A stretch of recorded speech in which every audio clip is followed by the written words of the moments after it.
Dober večer. Jaz sem zelo vesel, da lahko sedim ob Makotu. Vesel sem tudi, da sem v svojem življenju se mnogo večerov družiti z Makotom, poslušati Makota, njegove pripovedi. Jaz bom zdaj skozi ta nek pogovor vam prav povedati te stvari, ki sem jih slišal od Makota, da se spomnimo mogoče, če gremo čez te filme. Klicala sva, nekaj sva iskala, da bi prišla do Slavice. Najgloblje, kot sva prišla, je prišla do tega, da neki vozi taksi danes, ampak da ne reagira na klice in ne želi se izpostaviti dan Slavice. Kako si ti prišel do Slavice, te plesalke v baru? Ja, bil sem na nekem festivalu in jaz sem, bi rekel, bolesten plavalec in sem najprej šel gledati, kakšen bazen ima tisti hotel, kjer smo bili. In v tem podnev, ker se ljudje ne kopajo, mislim, kar enkrat ne mogoče uri. No in ko pridem dol, zagledam to gospodično, ki si tudi ogleduje bazen. No in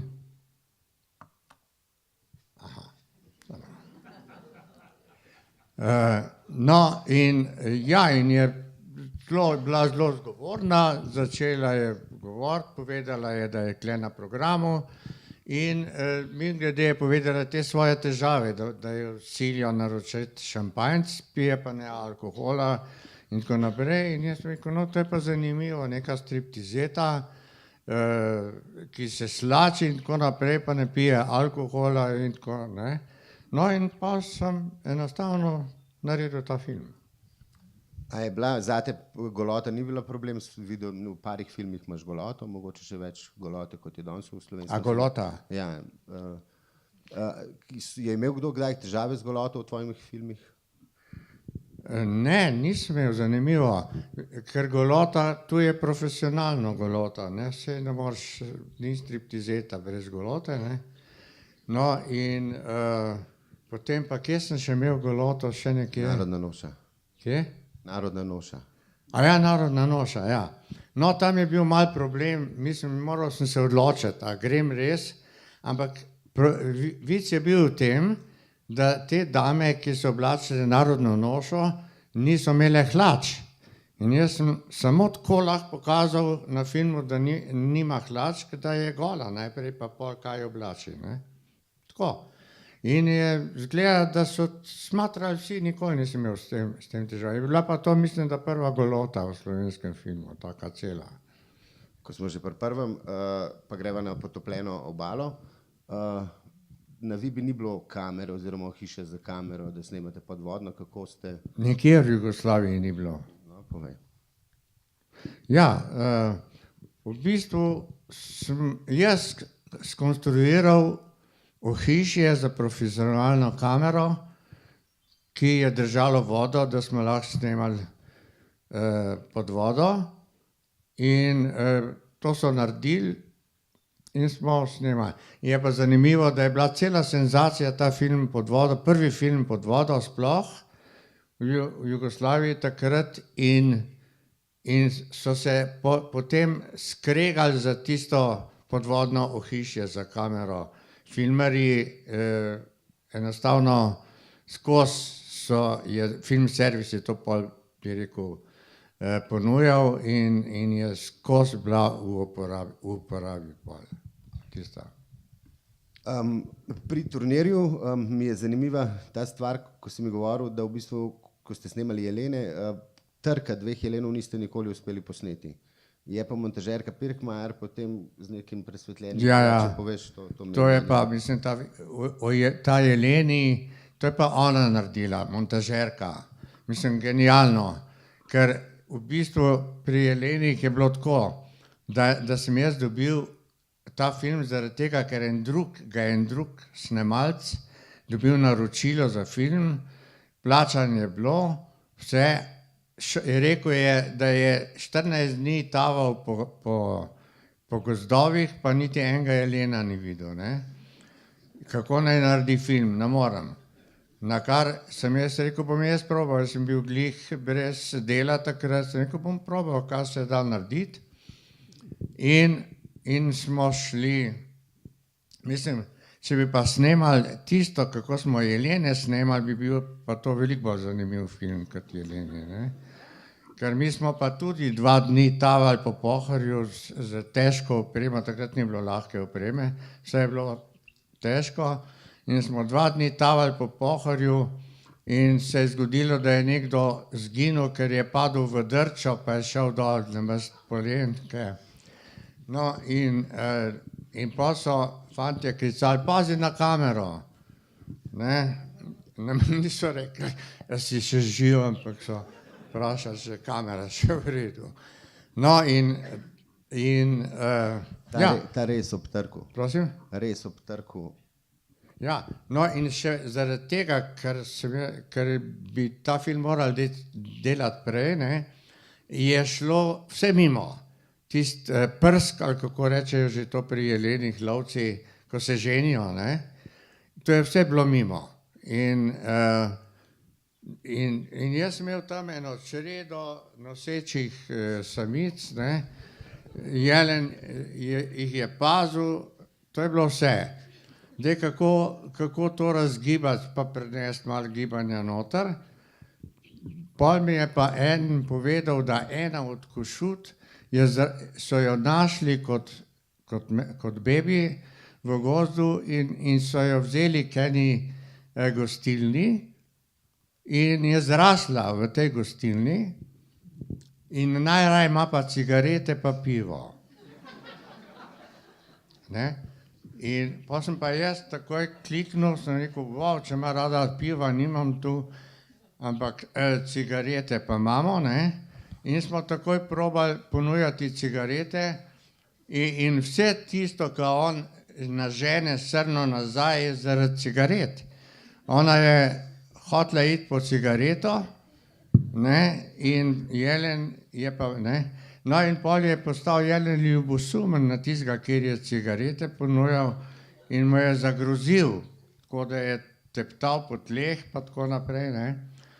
To na drugega jelena ni, ker so bili že vsi premagani, vse druge je že vse premagal, ne. No, tako da smo mi sestavljali ta film tako na take načine, ne. No in pol sta pa 2 jelena imela trening z rogovi, to sem pa posnel kot bitko z jeleni, ne. Problem je bil pa v tem, da sem jaz že vse jelene poznal tule in ko mi je montažerka, tudi imena so že imeli pri meni, ne, in montažerka, ki je to rekla, pa sej ta se krega na samega sebe, ne, ki je montirala smer, ne. Smer je montirala, je rekla, saj to ne bo noben vedel. No, in ona je z smerjo naredila ta film. Tisti, ki v rjove v desno, je tisti napadalec, tisti, ki pride z leve, je pa izzivalec, ne. In na koncu sem še jaz verjel, da je tako. Me je prepričala.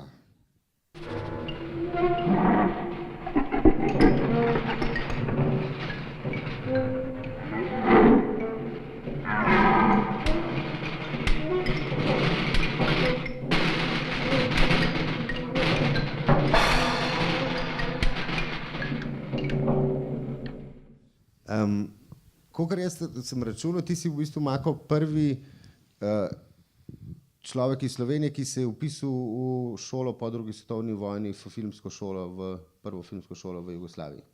Pa če nam malo poveš, kako je bila, v bistvu povej nam, kako to, da si šel na sprejemne izpite za študij režije v Beogradu. Jaz sem mislil, da jaz itak nisem dovolj pameten za tako šolo, pa je moja sestra Rosandica je rekla, da me spremlja na izpit, ne. Bila sva pa na akciji, kopali smo kanal reke Bosne v Bosni, seveda, ne. No, in je rekla, da me spremljati v Ljubljano, to je bila dolga pot v Ljubljano, da ne bom sama šla. In pol je pa rekla, veš kaj, bom jaz tebe prijavila tudi za izpit v Ljubljani, da imaš vzrok, da greš, da me spremljaš. Tako da sva bila oba dva prijavljena za ta sprejemni izpit v Ljubljani. No in ja, tukaj se je pa zgodilo, da je ona padla, pa še 13 drugih, jaz sem pa naredil. Kako pa je bila ta šola, ni bilo kamer, niste imeli nekih prakse, ni bilo veliko v tej šoli, kako je bilo? Kaj? Kako je bilo študirati leta 47 film, ko ni bilo v kamer? šoli. V šoli, ja. Ja, ta filmska šola je bila po svoje hecna. In sicer bili smo v neki strahotno veliki vili, moderni in tako naprej.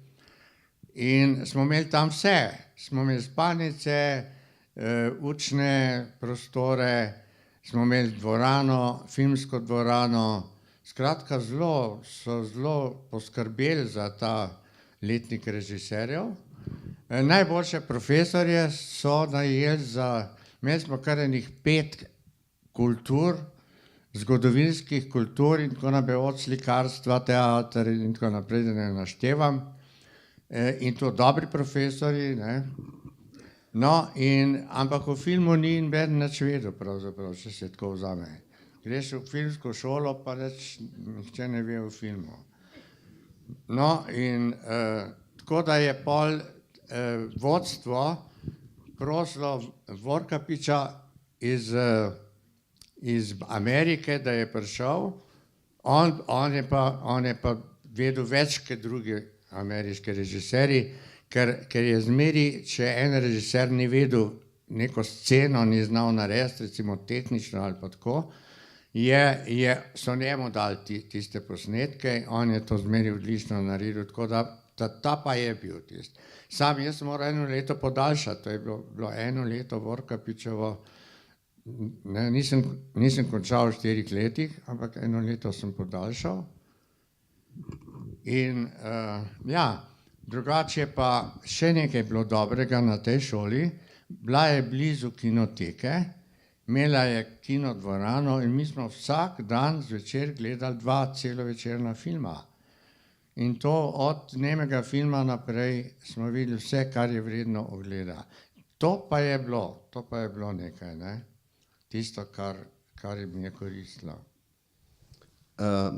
Dobro, si pa dobil pol od Ministrstva za kulturo oziroma Sekretariata za kulturo, ne vem, kaj je bilo takrat, dovoljenje, da greš na mednarodno izmenjavo študij v Francijo. Ne, to je bilo, seveda, ne, to je bilo tako, da so na nekem festivalu Francozi videli ne vem kjer film, pa so me povabili, ne. In so dali, nisem imel nobenih težav z tem, s to izmenjavo. Mislim, z študijem niti v Münchnu, niti v Parizu. In s kom si delal v Parizu, bil si nekaj z Buñuelom, kakor se spomnim, ne? Prosim? Na snemanju Buñuela si bil v Parizu. Na čigavem snemanju si asistiral oziroma bil prisoten? Pri Buñuelu sem bil. To je bilo zelo zanimivo, ta Buñuel je bil čisto svoje sorte, zelo prijeten gospod in tako, ja. Dobro.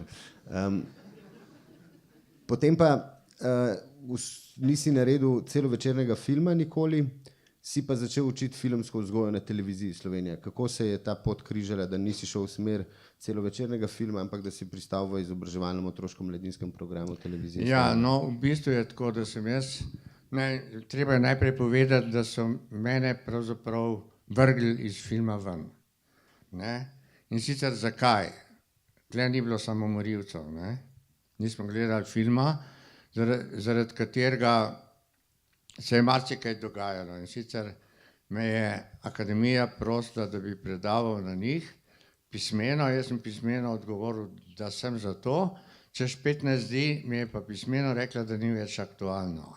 Mislim, to je vse bi rekel, posledica bila samomorilcev, filma Samomorilci. In potem je Viba film prosil, naj prinesem dokumente, rabijo direktorja, sem prinesel dokumente in potem so me spet čez 10 dni poklicali in so rekli, vi ste edini kandidat od vseh, ki ima popolnoma vse točke za direktorja,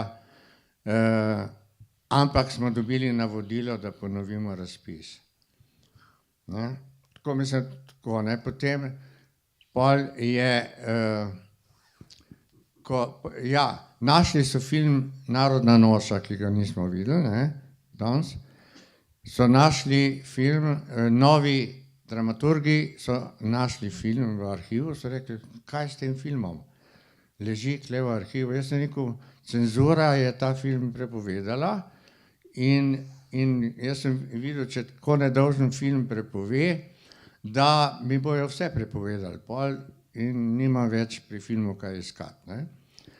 Na kar so rekli, mi se bomo naredili neumne, nič ne vemo o tem, poslali ga bomo na festival, takrat je bil slovenski festival v Celju, no in in so ga poslali na festival in potem je pa Rapa Šuklje, ki je bila predsednica žirije za nagrade, je rekla, kaj se je zgodilo. Da ko se je žirija sestala, da bi ugotovila, kjer film je najboljši, je pristopila not neka blond gospa z dolgimi lasmi, vsi se jo poznali, ker je bila pri centralnem komiteju in je rekla, veste kaj, centralni komitej vam želi kar najbolj uspešno delo, vam pa sporoča, da lahko kjerikoli film dobi nagrado, samo ne Narodna noša. No in potem je pa ona rekla, veste kaj, ta naša cenzurna komisija bo odstopila, zaradi tega, ker vidimo, da se centralni komitej bolj spozna na filme, in na kar je tista gospa odšla in je žirija vseeno dala nagrado Narodni noši, kljub nasprotovanju. No, tako v bistvu, to so bile, bi rekel, take stvari, da pač se mora opustiti. Jaz sem pa naredil neko študijo, kako prinesti v šole elektroniko, bi rekel, film, video, pa tudi računalnike in tako naprej, s tem pomagati delu šolnikov in pač učencev in je sprejel, to pa je Ministrstvo za šolstvo sprejelo in sem organiziral potem jaz redakcijo za šolsko televizijo, ki jo je televizija hotela imeti, ampak ker sem pa jaz imel v načrtu, da mora vsak film imeti didaktične napotke in biti opremljen za učitelje in učence, sem ga dal Zavodu za šolstvo. In sem najemal filmske delavce, ki niso imeli dela, sem najemal za učne filme delati, dokler nisem najel dveh kolegic, ki sta me izsiljevale. Sprejele sta delo in pol sta rekle, ne, midve nočeva toliko, midve hočeva več denarja, ampak del boš dobil tudi ti od tega. No, in sem rekel, ne grem v tako izsiljevanje, sem najel enega drugega kolega, ki je pol ta film naredil. Oni dve sta pa šli direktorju in sta mu rekli, da sem jaz zahteval od njih del honorarja, in jim zapretil in zaradi tega pač, ker nista bile za to, nista delali filma. Skratka, obrnila sta totalno. No in s tem je bilo pol konc, tega pa je tisti direktor ni sploh nič raziskoval, kaj je res pa kaj ni, on je enostavno denar ukinil in je bilo konc te produkcije. Saj imamo še čas, Tomaž, to še jaz vedno razslišim od tebe. Ti doma, ko gledaš in ko si odpreš Delo in zacahneš, kaj boš tisti dan v programu gledal, zacahneš več ali manj dokumentarne filme. Zakaj te več ne zanimajo igrani filmi? Ja, v bistvu je tako. Tukaj nismo videli tega filma Samorilci pozor. Tam sem moral snemati starše teh mladih ljudi, ki so si vzeli življenje in videl sem razliko, če je te prave žalosti zaigrano v igranih filmih. In sploh razliko ker sem naredil precej dokumentarcev, ne, sem videl razliko v obnašanju, recimo. Tako da zdaj me igra moti pravzaprav pri igranih filmih in zelo skrbno pazim, če kjer igrani film pogledam. Povej mi za konec, kako preživljaš dneve v Žabji vasi, koliko hodiš na plavanje? Koliko? Hodiš na plavanje, če hodiš na plavanje, me zanima. Plavajo? Plavanje, če plavaš. Ja, jaz sem šel v Žabjo vas in sem rekel, krasno, tamle imamo skoraj en tak bajer, sora naredi, se da fajn plavati in sem tudi plaval veliko tam. Sem rekel, jaz bom do smrti bom plaval tam, ne. Tudi po zim bom plaval in bom oblekel te obleke, ki ste jih videli, te podvodne, ker so tudi zimske, ne. Nimajo pelca, ampak so.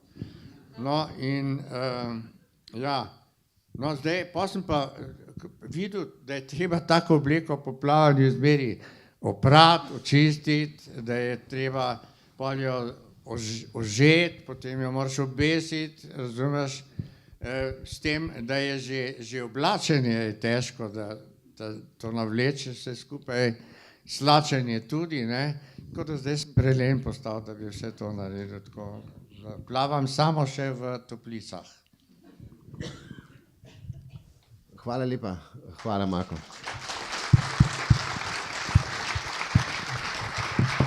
Ja, ampak nekaj si pozabil. Nekaj si pozabil, lahko kdo vpraša kaj. Aha, jaz seveda. Bo s svojim mikrofonom. Vse ponavad, ne, so ljudje skromni, pa mislijo v redu, ne, ampak vseeno lahko kdo vpraša, če ga kaj zanima.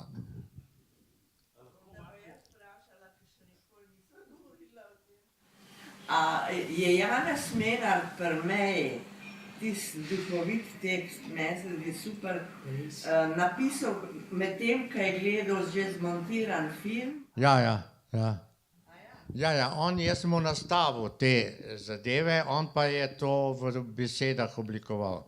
Ker mora biti scena nastavljena, ne, da učinkuje, on pa je to oblikoval. Tu piše, da je scenarist bil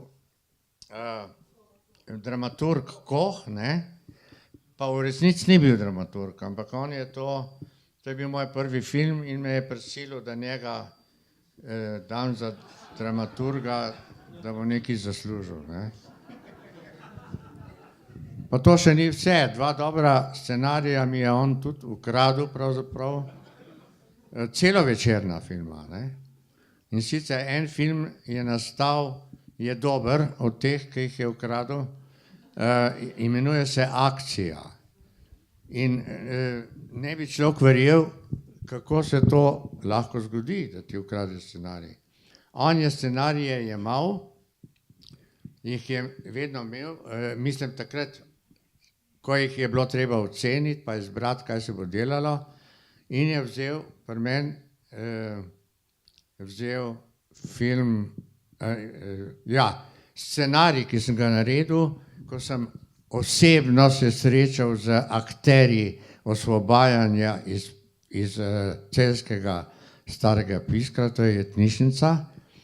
Oni so osvobodili vse jetnike, drug dan pa bi morali od teh jetnikov enih 40 ustreliti. Noč pred streljanjem so partizani osvobodili. In kaj se je zgodilo? Jaz tega nisem vedel. Zgodilo se je to, da je po vojni, ko se je partija hvalila o tem uspehu, kako je osvobodila to, je eden rekel, vse od nas ni bil noben partijc, ko smo šli delati, pa partija sploh vedela ni, ko smo šli osvobajati kaj v to jetnišnico. In partija je pol tako zamerila, da ni bilo nobenega intervjuja in veliko vas sploh še ne ve za to osvoboditev, ker je bilo vse prepovedano o tem pisati, ne. Jaz pa tega nisem vedel, naivno sem naredil scenarij, se z vsemi pogovarjal in dal toke, In seveda so Kohu tudi povedali, da tega ne sme delati, ampak Koh je bil pameten, pa je napisal gor, da nima zveze z resničnostjo, ne, da je to izmišljeno. No in še kaj je bilo? Ja, kako je pa to prevzel on nase ta scenarij? Dal sem mu scenarij, imel ga je 14 dni, ga je imel tam, čez 14 dni pridem k njemu po scenarij, pa pravi, da imaš smolo. Sem rekel, kakšno smolo? Je rekel, veš kaj, nekdo te je prehitel s to temo. Ne? In mi že imamo ta scenarij, ne? Lahko to svojega lahko odneseš. Ne? Vmes je pa kopiral scenarij in je napisal, da je scenarij napisala njegova žena. In si je zgradil vikend pol, ja.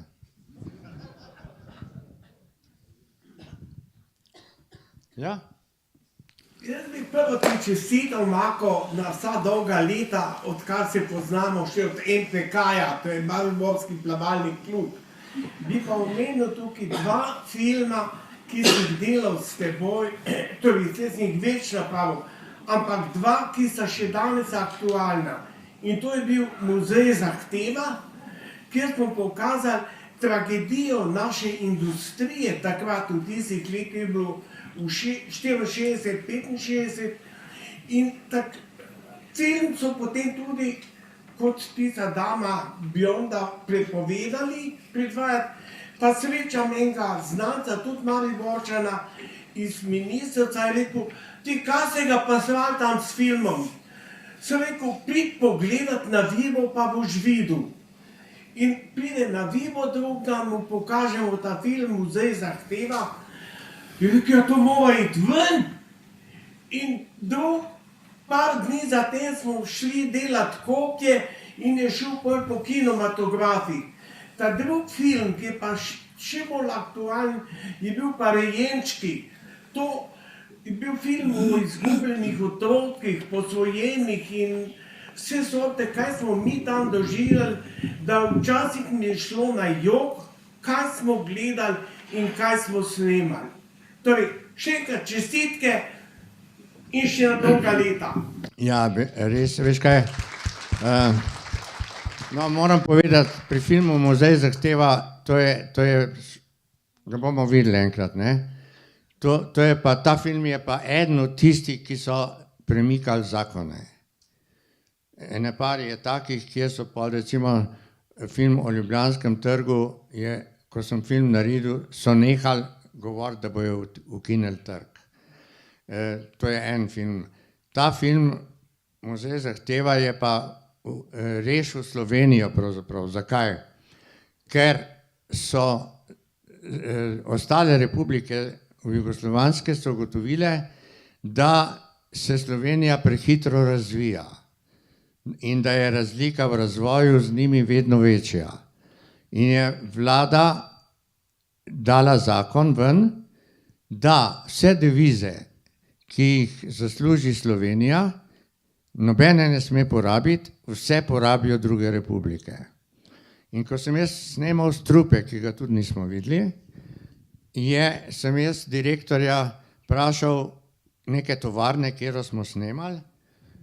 Hec je bil, ker smo snemali glih njegov dim iz njegove tovarne in je on prihajal, pa nekdo rekel, direktor prihaja, težave bojo. No in pride direktor, pa prav, fantje, vi zdaj snemate črni dim, ampak če rabite rdečega, vam naredimo.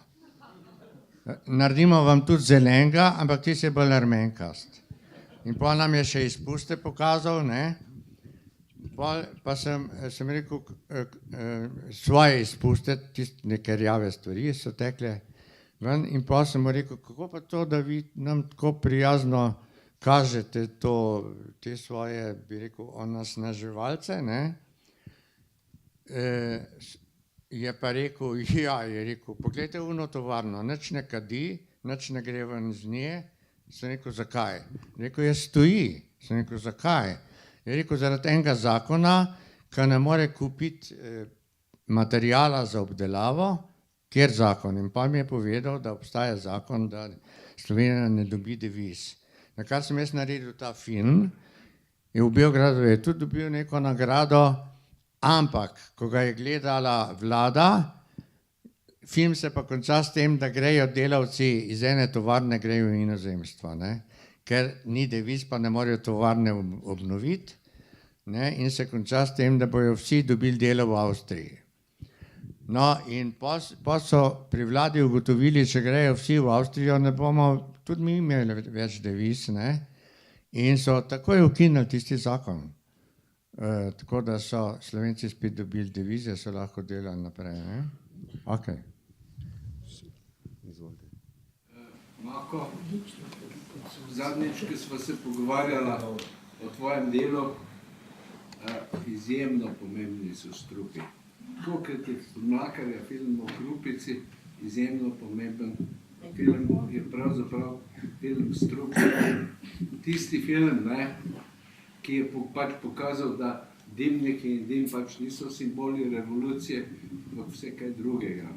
In to je v bistvu eden prvih filmov, ki ekološko ozavešča to, kar imamo danes, to se pravi 10-krat prekoračeno. Danes imamo 10-krat prekoračeno vrednost aerosolov v Ljubljani, filma o tem pa še nimamo. Hvala lepa. Pravi, da je najbolj pomembni film Tvoj strupi in da je to eden prvih ekoloških filmov, ki je povedal, da simboli revolucije niso dimniki tovarn, ampak vse kaj drugega. Aha. Hvala, hvala. Moji aparati ne delajo tako, kle je preveč, kaj pa vem, preveč zraka. Kaj sem hotel reči? Ja, še ne. Zdaj pa lahko končamo. Ne, se ima še Metod je nekaj hotel. Ja, ne, to je pa čisti film, kako da ti jeleni niso ušli, to mi ni čisto. Staro odvisni od teh vaših cigaretov, kako smo bežijo. Kako to, da jeleni niso odšli? Kdo? Jeleni, kako da niso pobegnili? A ja, to je pa bil en trik, ki sem se ga moral spet jaz spomniti.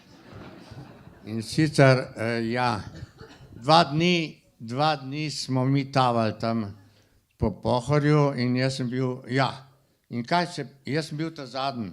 V koloni imel sem stojalo za kamero, precej težko, in nek jelen je mislil, da imam rogove.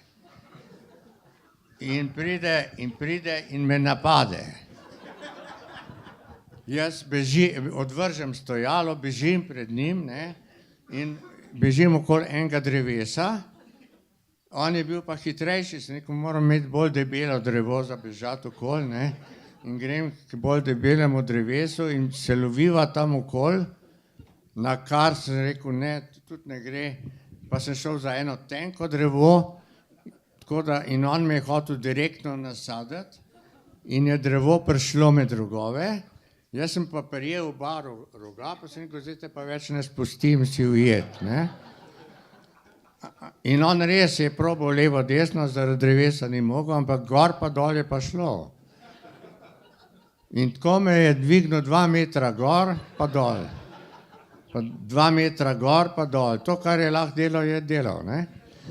Na kar bi bilo vse v redu, ampak meni so začele že roke tresti pri tej telovadbi, pa še nekaj je bilo, glava je prišla vedno bližje deblu. Ne? In sem rekel, zdaj glava bo šla, če bom še vztrajal pri tej telovadbi, ne. In potem sem se pa zadrl, sem pogledal, kaj dela ekipa moja in so se fino usedli tam na en tak obronek in gledali kot v nekem rimskem cirkusu, razumeš, bitko živali, ne. Tako jaz sem postal jezen, da dajte že no nekaj narediti, ne. Pa je pa lovc imel enega jazbečarja, čist mečkega, pa ga je naščuval na jelena in je jazbečar korajžno zalajal in napadel jelena in jelen je zbežal pred jazbečarjem. Krasno, me je rešil, ne. In potem je rešil še enega drugega, je rešil tudi, Dali smo enega v kletko, mi smo hoteli imeti rogove od blizu in smo dali snemalca v kletko noter, ne? In imel je pa cigareto. In Jelen je vse, ki so imeli cigareto, je sovražil grozljivo. Ne? No, in tako je on Jelena spravil tako blizu, da je vse rogovje, kar je kle od blizu, te je posnel iz tam ven. Ne? Jelen, ampak mi zmeri podcenjujemo živali. Ker jaz sem mislil, Jelen ne more z rogovi v kletko, se ima toliko teh paroškov tam, da jih ne moreš prešteti, ne? Jelen pa je začel enega za drugim tlačiti not, pa obrnil, pa drugega, pa tretjega, pa obrnil, pa not. In je stiskal bogega snemalca vedno bolj nazaj, ne? Ko je prišel, ker ni mogel več se umikati, ne? Pa spet, kje je tisti pes? Zapil, ne? In dol se spet nagnal psa in je na podu jedel. Še kdo je to? Hvala lepa, srečno, Mako.